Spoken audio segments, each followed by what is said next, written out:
કરી એબીપી અસ્મિતાના હું તો બોલીશ કાર્યક્રમની જબરજસ્ત જોવા મળી અસર। બાજરી, મકાઈ અને જુવારના ટેકાના ભાવે ખરીદીની મર્યાદામાં વધારો કરાયો।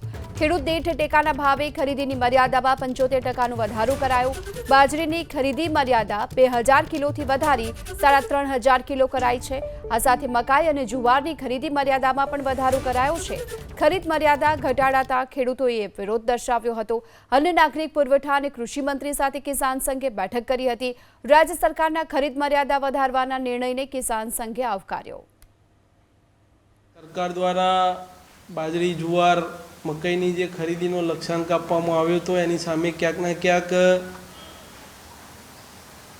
ભારત સરકાર દ્વારા જે ખરીદીનો કોટા નક્કી થતો હોય છે એની અંદર ક્યાંક કાપ આવ્યો હતો, જેના કારણે બાજરી પ્રતિ ખેડૂત 100 મણ લેવાનું સરકારે નક્કી કર્યું। એ જ ક્રમની અંદર મકાઈનો પણ ઘટાડો હતો અને જુવારની અંદર પણ ઘટાડો હતો।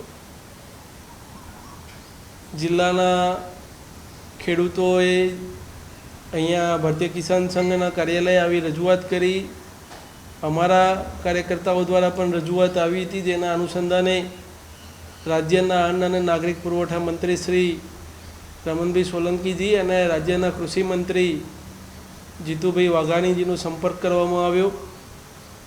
સતત છેલ્લા 3 દિવસથી રજૂઆતનો દોર ચાલુ હતો।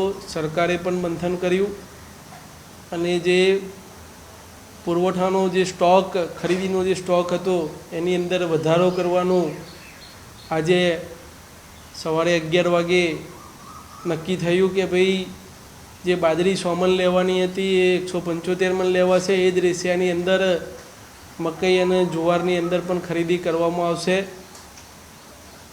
ઓછો સ્ટોક છે, પરંતુ રાજ્યના મુખ્યમંત્રીશ્રીએ મધ્યસ્થી કરી છે, સંવેદના બતાવી અને જે 100 મણથી વધારી અને 175 મણ કરી છે એ બદલ રાજ્યના મુખ્યમંત્રીશ્રીનો ભારતીય કિસાન સંઘ આભાર માને છે।